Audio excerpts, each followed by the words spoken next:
Alrighty, everybody. Welcome back to episode 24 of the Journeyman Sports Podcast.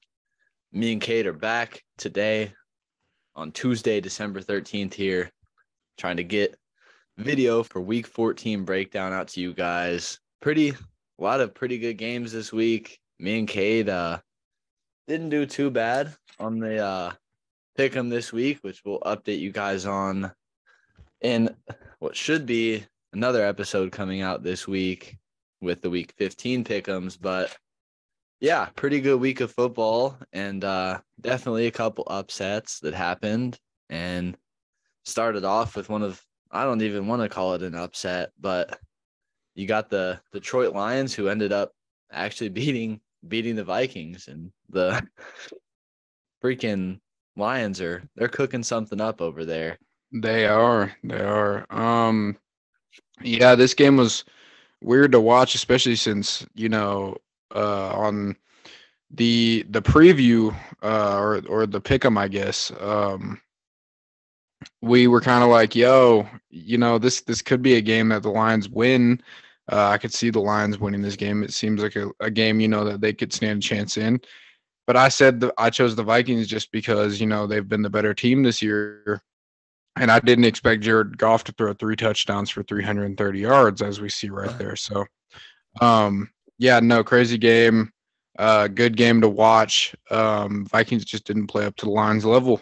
So yeah, I think another thing that is an interesting thing to potentially follow from this, from the Vikings, talk about Justin Jefferson having another all-world case to try and add to his offensive player of the year. But with Jared Goff playing as well as he has been this year, be interesting to see exactly what happens with their draft. I'm sure the Lions will still draft a quarterback this year, but I think Jared Goff has more than earned himself at least one more year in Detroit. So good for the Lions. And, if they can somehow find a way to sneak into the playoffs, I don't care if I'm the Eagles. I don't care. Obviously, if you're the Vikings, I don't care if I'm the best team in the league. Detroit is not a team I would want to see on any given Sunday. Nah, they're playing some really good ball right now. So next up, this was a interesting game. Ravens go to Pittsburgh without Lamar Jackson, end up getting a win. Pretty much kind of what we both expected this game to be, low scoring. And yeah, I mean, Kenny Pickett. It's really what we glossed over it as in the pick'em. Like we said, it was going to be, two offenses that were going to struggle, two good defenses, and a lot of running. Yeah, and the big thing there, I don't remember, did Kenny Pickett get hurt? Or why did he not end up playing? It says he's only got one attempt. Yeah, I think he got hurt. Okay, because Mitchell Trubisky stepped in and threw 3 interceptions. So, that's less than ideal. But honestly, this could be best case for Pittsburgh to just not lose out. But, you're not going to do yourself any favors, really, by continuing to try and win. But, Najee Harris found the end zone again. He's starting to play a little bit better. George Pickens is starting to establish himself. 12 carries for 33 yards is really rough, though. Yeah, it's a rough line to run behind there in Pittsburgh. Yeah. Less than ideal situation. Not what he's used to. Yeah, exactly. Next up, we had the Cleveland Browns go into the Cincinnati Bengals. Bengals get a huge win here. What'd you think about this one? Man, I thought, I know Jamar Chase played really well. Joe Burrow's been on a tear, but this wasn't necessarily his best game. Joe Mixon, stepped in big spots, got the big yards. I don't know. I think this is what everyone expected. I don't think anyone expected Deshaun Watson to come in and win this game, especially against such an established team. Yeah. And, this is a big division game that Cincinnati knew that they needed to win. So, I think I think this is exactly what we expected it to be. And, I think that this is a game that the Bengals should have won and that they did win. So Yeah, and like we had talked about in the pick'em, Amari Cooper needed to step up. 2 catches for 42 yards is not and anything. that's exactly what I brought up, man. He just Yeah, nothing disappears in too spectacular. many games. He's a number one receiver, and he's really good when he's really good, but when he's bad, he is invincible, or he is invisible. Invisible. Yeah, Yeah. invisible. I Another I never see him. thing. Yeah, Donovan Peoples-Jones, he's had 2 nice back-to-back weeks. He's trying to carve out. He's having a good season. I really like Donovan Peoples-Jones when he got drafted. I said he was going to be really good. And he has been. I know I think he was a 5th round pick or a 6th round pick, but he's a beast. He really is. And I think, I don't know about a number 1, but he's going to end up being a really nice number 2 for somebody like he is in Cleveland. I don't think he stays in Cleveland after his first contract though. It'll be interesting to see with the quarterback situation. I think that'll have a good say on what he ends up doing. Yeah. Next but I could up, see him being like a Noah Brown for the Cowboys or something like that. Oh yeah, 100%. Speaking of, we got to talk about T.Y. Hilton to the Cowboys at some point. Yes, we do. We'll gloss over it for sure. Yeah. So this game, I think Mike White died twice in this game. I'm almost convinced that dude took maybe the biggest shot I've ever seen in my life. It's been and I mean, he didn't throw any touchdowns, but he didn't throw any picks either. And having him throw 44 times against a Bills defense, and he's considered to be a backup, like, man, give Mike White a contract, bro. Give him like, I'm not saying give him a starting level QB contract, give him a super bag, but man, he deserves something. I mean, he's stepped up in so many big places, and he kept them in this game against I think more than Zach Wilson would have for sure. Yeah, and I think that's a big part. And then with the Bills, I'm gonna be honest, they're 10-3, but I'm a little concerned with Josh Allen's level of play these last couple weeks. I think I said that in the pick'em, like, he's the key to what they're doing, and he just has not been Josh Allen this year, man. Like, it's sad to say, but he's made some plays here and there to where I'm like, oh wow, that he looks really good.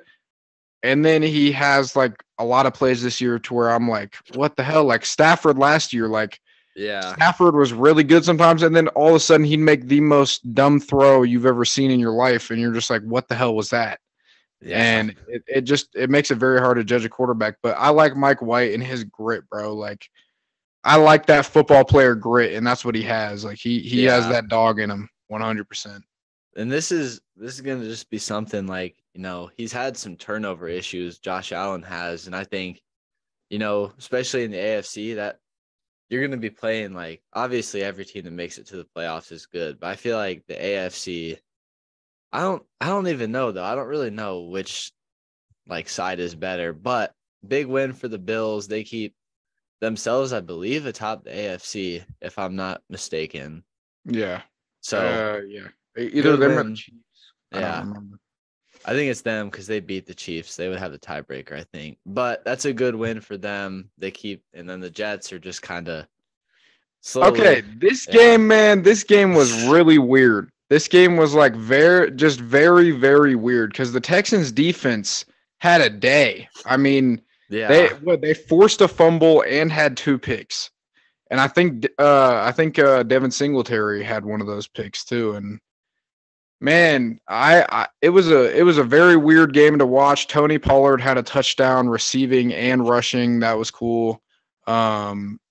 Just this game was just all over the place. But at the end of the day, Dak Prescott did what they're paying him that much money to do and closed out the game. Yeah, and that's and won it. Zeke had a touchdown. That was big too. And the Cowboys didn't give up. So kudos to them. At the end of the day, almost only counts in horseshoes and hand grenades. So exactly. Even though it was a close game, that at the end of the day, Dallas did show that they were the better team and won the game. So Yeah, and that's a big confidence thing I think for them, like you alluded to. The defense, they get that big time stop, and then the offense backs it up. They go down and score with like 30 or 40 seconds left, and they do close the deal. Obviously this is closer than what you would want it to be as a Cowboys fan, but yeah, I think it does show, your but I team is also still think there. I also It's think if you're reassuring. the front office, I don't think you're too worried because this too. And I am not. I don't like the Cowboys. I'm not gonna lie and sit up here and say that they're one of my favorite teams or anything. I don't really like the Cowboys that much, but I think one thing that you can say is that they've been very solid this year. They haven't had a lot of close games, and they've won pretty handedly. So I think you feel good about maybe they came in with their guard down a little bit, and the Texans played them tougher than what they expected, and they might have gotten caught in a weird spot. But at the end of the day, no harm, no foul because they did have the win, and they pulled it out. And you also understand if Dak Prescott limits his turnovers, they're going to keep rolling. Exactly. So good win for the Cowboys, and they're going to stay within maybe striking distance of the Eagles. But speaking of the Eagles, they looked pretty freaking good this week. Jalen Hurts, in my opinion, I But think man, he might be the MVP now. I mean, he has to be because what he's only thrown 3 picks this he's entire turned the year. ball over 3 times. He's got a lot of touchdowns. Mahomes, while we'll get to that game later in Denver, but Yeah, that was a three mess in interceptions. itself. Yeah, but Jalen Hurts, he continues to show he is exactly what they needed. They've got so many weapons on this team. You see it in the And man, you can't not like Jalen Hurts because he's an underdog story and he's just a leader, man. Like he yeah. just he's everything you want in a football player to be. But hold on, I'm sorry, I'm getting a knock. I'll keep going. But in this game, it's interesting to see, the Eagles just stomped on them early and often. That's the big thing you like to see in a game like this. You don't see necessarily, or you didn't see in that Cowboys game. Eagles come out early. They stomp on the Giants. They show who they are Sorry about early. that, man. No, you're good. But yeah, the Giants, I think they're just kind of slowly falling back down to earth where we thought they'd be. Their winless streak against not the Texans continues. And yeah, I mean, who knows exactly what this entails for the Giants and their playoff hopes, but we'll just have to see what happens with them. But I really like the Eagles, but we'll talk about this in a little bit. I still don't know if they're my pick to come out of the NFC.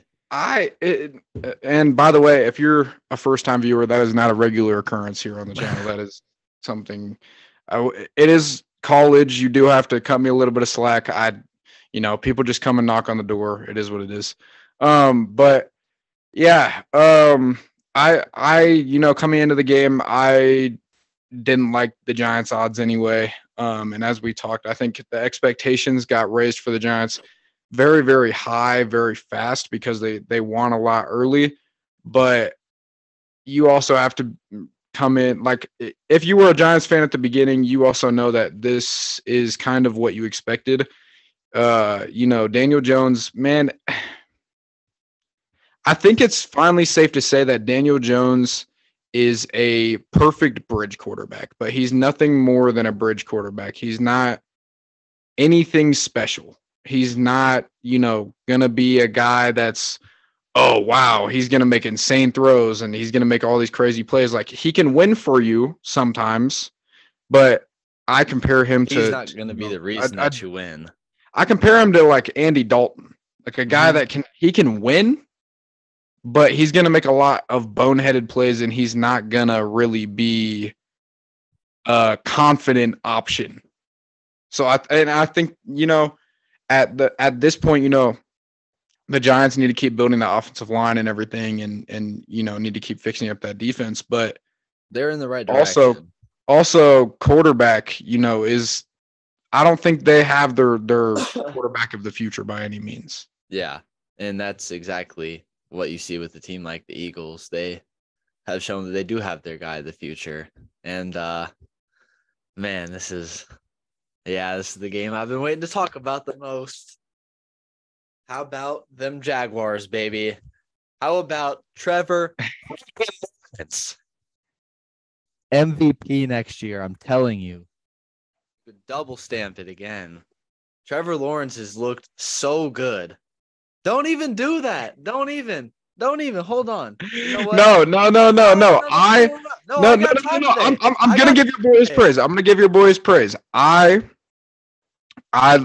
Trevor Lawrence looked absolutely amazing in this game, and I can't lie. He did. He looked very good. Jaguars looked on top of it and completely shocked me because and Garrett can't even lie. He picked the Titans in the pick 'em too. I did say we both said we wouldn't be surprised though if the Jaguars won. No. Yeah, I thought Tennessee 100%. Yeah, I only thought that because usually they're able to win these type of games where usually they just pound it out and kind of tick down the clock, score once or twice, and their defense just comes in clutch.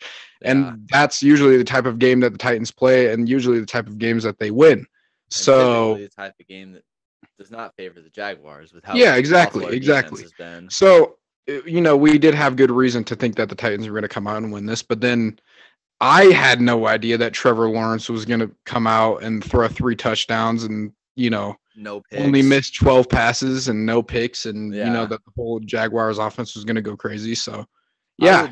I would just like to bring to attention one thing in regards to, for one, the Titans and our defense, the Jaguars defense. You forced 2 fumbles on King Henry. When is the last time that's happened? Just like, genuinely, I have no idea. But I would just like to say, Trevor Lawrence has went 1, 2, 3, 4, 5 games without throwing an interception, and has thrown.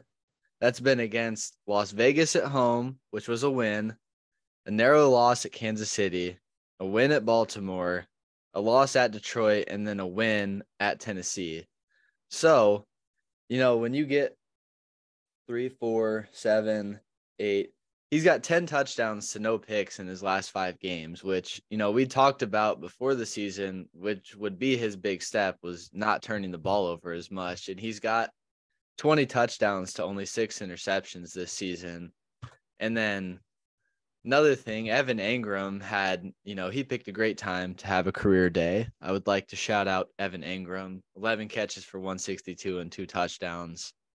And then Zay Jones. Zay Jones has a good bounce back after. That toe tap was so nice. Yeah. That toe tap was so nice. And actually, if you didn't know this, Zay Jones is the all-time leading record holder for I think touchdown receptions in a season in college. Huh. So he was insane. But like, he's always been able to, like, that was him coming out of the draft was, big, tall receiver that can make those type of possession catches. He really showed that with the toe tap. That toe tap was very nice. Yeah. And, I'm really happy that the Jags played as well as they did. It's an interdivisional game. That's a place we haven't won at in, I think, almost 10 years. So good job for the Jags. The boys went out there and played well. But now we underestimated the Broncos. we actually, no, we didn't. Okay, they were riding for a little bit though. Here's the thing. We didn't underestimate the Broncos. Like, we said what the Broncos are. I just didn't expect for Russell Wilson to have a better game than he's had. I didn't expect that throw. I definitely did not expect that throw when Brett Rippon came in, because Brett Rippon put a dime. Oh my God, that was a dime. Yeah. But that was crazy. I didn't expect Jerry Jeudy to have 3 touchdown catches. Like, things happen, but we also know that the Chiefs defense is known to be the reason they lose the games. It's not really ever the offense. Patrick Mahomes didn't have a good game, but he had an okay game. It's just 3 picks. You throw for 350 and 3. That's good. But, if you were like Trevor Lawrence, you wouldn't throw interceptions. Okay. I mean, I'm just saying. Yeah, but at the end of the day, We do have to say the same thing about them that we said for the Cowboys. At the end of the day, they did pull it out. They didn't lose the game. The Broncos are still absolutely horrible. And I would like to pose a question, though. what? Russell Wilson doesn't get hurt. Are we entirely sure that Denver doesn't win that game? Just throwing it out there, Russell I don't Wilson know. I don't know, but also with everything going on with him wanting to return his contract and all this stuff going on to where, it's a messy situation over there in Denver right now. And if he does return his contract and that does happen and they, agree to that, and then who knows what happens from there, then Denver just took a huge L. And I mean, bro, they're worse than they were last year. And yeah. they have a way better, I'm quoting if you're listening. Yeah. I'm quoting because he hasn't been good at all this season, but what was supposed to be a surefire way. Yeah, he was supposed to be leading them to a Super Bowl right now. But yeah, it's not the way the cookie crumbled. So I'd like to highlight Juju Smith-Schuster also. I mean, he's not having, an all-pro type of season, but he's having a pretty good year. He's showing that he can definitely still play, and I'm happy for him. I hope he re-signs in Kansas City at the end of this year, but good for Juju. I think he's a pretty likable guy, at least to me. I really like him, and I hope he can stay there and keep finding his own success. But yeah, that was something I was interested. Just if Russell Wilson doesn't get hurt, he's playing well in that game. Who knows? Who knows?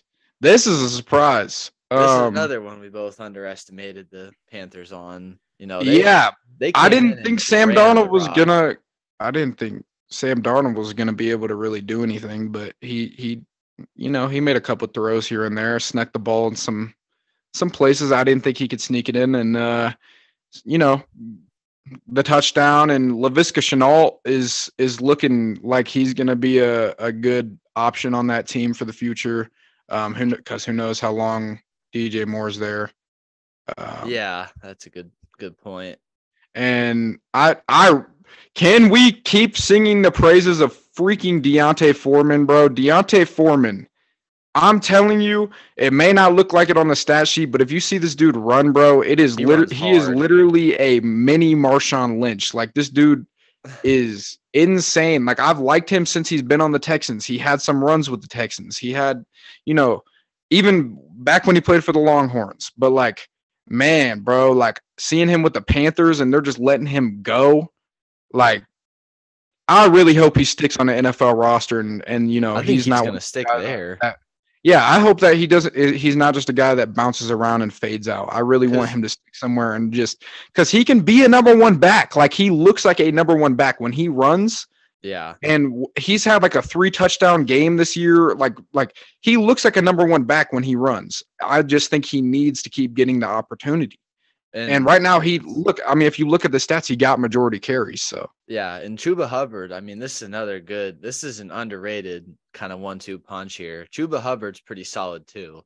Yeah, he's another smaller power kind of guy, but I really like this duo. And when I was trying to watch it, we got, the Tampa Bay 49ers game got cut off, which we'll talk about next. But when I was watching this game from about halfway through the third quarter to the end, Seattle's defense had no answer to the run game from Carolina. Carolina went in, dominated.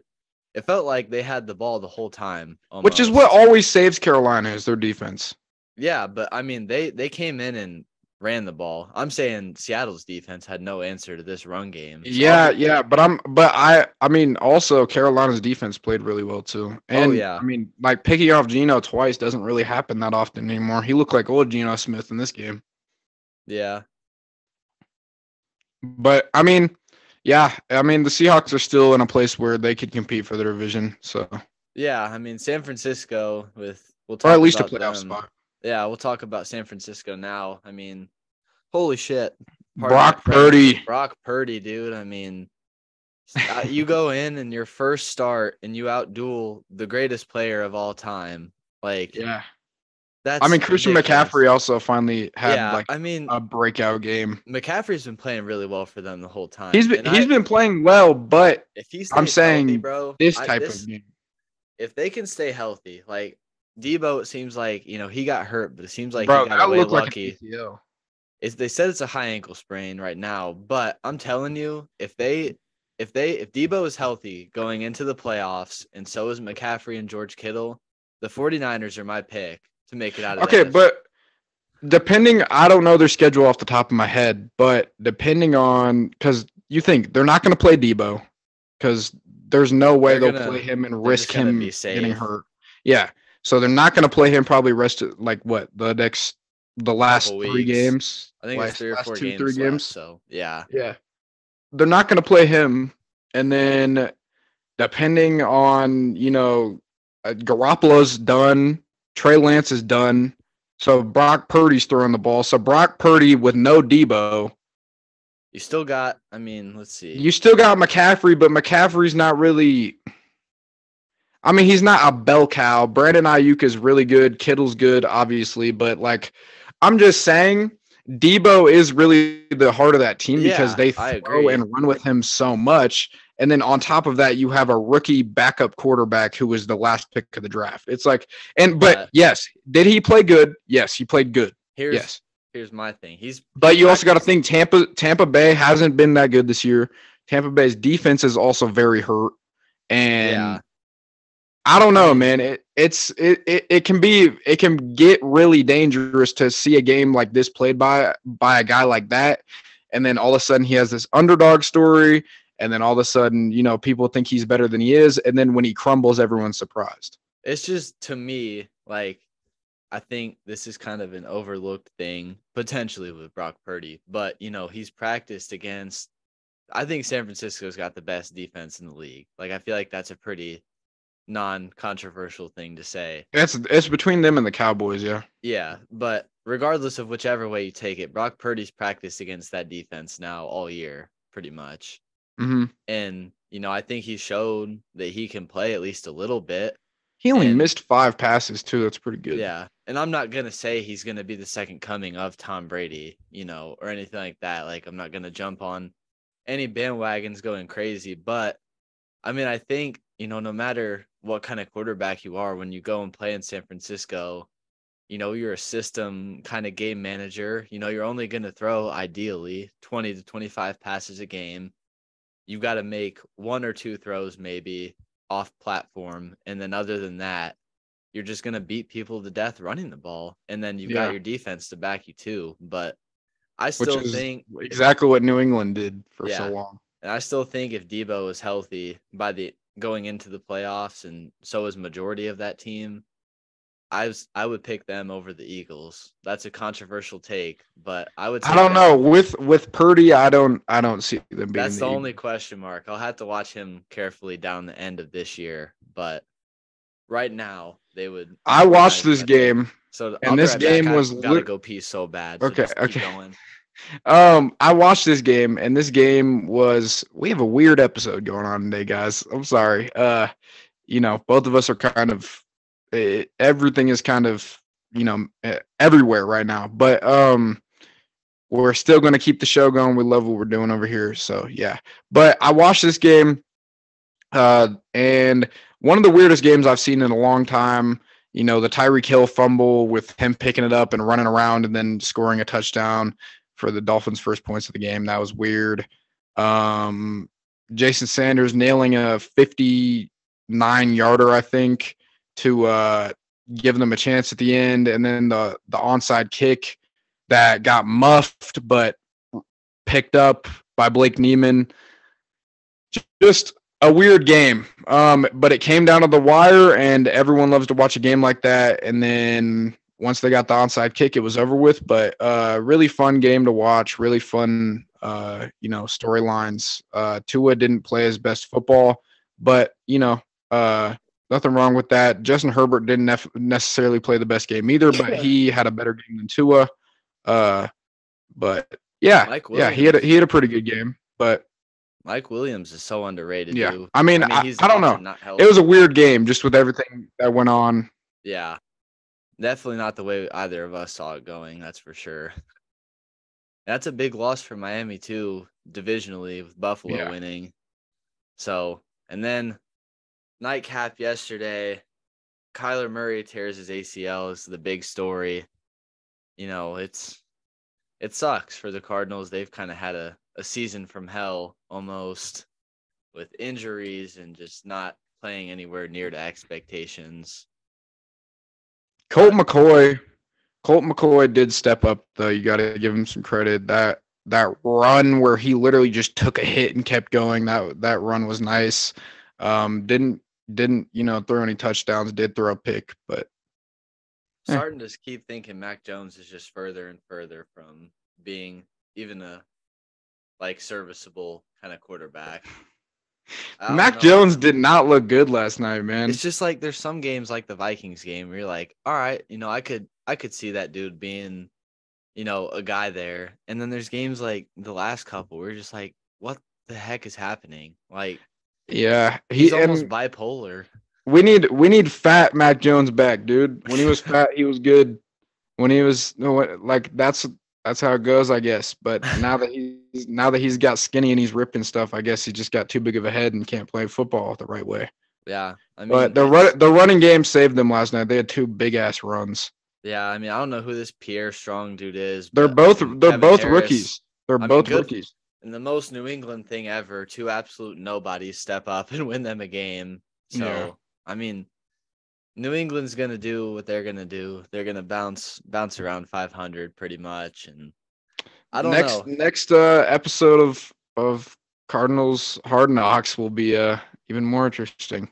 Yeah, it's just gonna keep getting more and more boring and depressing. Yeah. And this week, our coach is actually tragically. Actually, that probably wouldn't even be a bad thing. Our coach is hurt. God, our coach is hurt. Dang it. Dang it. Get out. The most Cardinals thing ever, bro. Yeah. But it's weird. It seems like the Cardinals and the Chargers, like every single year, they've always got like a bunch of stars that are just always out. Yeah. Yeah. And we cannot forget yesterday, T.Y. Hilton signed to the Dallas Cowboys. What are your expectations and thoughts? Man, real quick? Me personally, I think this is. I heard something today on Undisputed that I actually really agreed with, and that's not a common thing because I honestly don't watch that much sports media, just because I like to form my own opinions about situations. I just like people that give me the facts. But Shannon Sharp said something that really stuck out to me, that I really agreed with, and he said that T.Y. Hilton, you don't bring him in to give you a full game. You bring him in to give you a couple plays or a play or 2 that are big plays, maybe make a catch for you in a big time moment, but you're not bringing him in to be this guy that's going to be an absolute superstar. He's not Colts T.Y. Hilton. He's not prime Colts T.Y. Hilton at all. It's very much to me like Deshaun Jackson to the Ravens signing, in a way that's like, you get a receiver that's still good enough, just like Deshaun Jackson is. He's still good enough, but he's not what he used to be, and he's too banged up to play you a whole game unless he absolutely has to. And that's exactly. And I think, like with the Odell thing all coming out, like I feel like this is a good just kind of heads up move because, maybe they still do sign Odell and then they go really deep at receiver going into the playoffs. But you look at guys like the guy I talked about earlier, Noah Brown, who's just a system guy. He's a big body. He's not very fast, but he has insane hands. And all you got to do is put it in his radius, and he'll grab it and get you a couple yards. That's the same thing T.Y. Hilton's going to do, except he's just he's going to be fast, and he's going to be in the slot a lot. So when he's in the slot, he'll be fast enough to, beat somebody across, get you a 10-yard gain when you need it, and then he'll get off the field, get his water, get his Gatorade, nurse his cramp on the sideline, and then when they need him again, he'll come back. But I mean, people are hyping. Like, I saw people as soon as it was reported in the comments, Super Bowl, Super Bowl, Super Bowl. No, bro. He is not. Yes, he is a 4-time Pro Bowler when he was in his 20s. He's a 34-year-old banged up receiver who was actually hurt the last 2 years that he played in Indy. And like he's a small. He has ball security issues like a mug. He doesn't get hit though, which is like he's always been like that his whole career. He doesn't get hit, but when he does get hit, he does have ball security issues. Yeah, and I think it'll be interesting to see. And no offense, I don't think Mike McCarthy or Kellen Moore are the guys that are going to design plays well enough. I think they're going to put, no offense, but I think they're not going to realize what TY is, and they're going to put him in the slot in a situation where he can get hit, and he's not going to be playing in a system that he's used to, and this thing could go belly up very fast. Or if they do know what they're doing, they're going to put him on the field in selective situations and let him get, a play here or there. Yeah, and I think that's exactly what they should do, and I feel like it's a good safe move. I mean, it's $800,000, and then it's another $500,000 if they make the playoffs. So I mean, you're paying him nothing in the grand, in NFL terms, it's nothing. And TY gets to, get a nice little paycheck to end off his career, probably. Yeah, and I mean, who knows? And possibly a Super Bowl ring. A Super Bowl ring. And who knows? Maybe the way the Cowboys are going. And then he comes back on the same kind of money next year. But I mean, I think it's I don't see anything wrong with it. Put it that way. It's obviously no. Nothing's wrong with it. Nothing's wrong with it. It's just people need to calm their expectations down. Exactly. Because what I don't want to happen is T.Y. Hilton to get disrespected because he doesn't look like all-star receiver when everyone's expecting him to be. No, you need to limit your expectations. T.Y. Hilton will always be considered a legend in Indiana for what he did for, that team for so long. Yeah. And what he did for Andrew Luck and, all those quarterbacks there. Like, right after Reggie Wayne and Peyton came Andrew Luck and T.Y. Hilton, So it's like, yeah, he'll always be respected. I don't want him to be disrespected because he's such like a humble, just good football player kind of dude. Yeah. Just limit your expectations. He, and just let's just watch and see what he does and realize that he's a 34-year-old receiver that's out of his prime. Yeah. And that'll be it for episode 24 of the Journeyman Sports Podcast. Should be getting this one out here on Tuesday, and then hopefully we'll get another episode or two out this week. So, yeah, thank you guys as always for support. Make sure to like, subscribe, share, everything like that. And thank you for everything. Yeah, and we will run it up, spread us around, man. Spread us around as we need as many eyes and ears as possible. Oh, yeah. And we will see you guys in the next one. All right.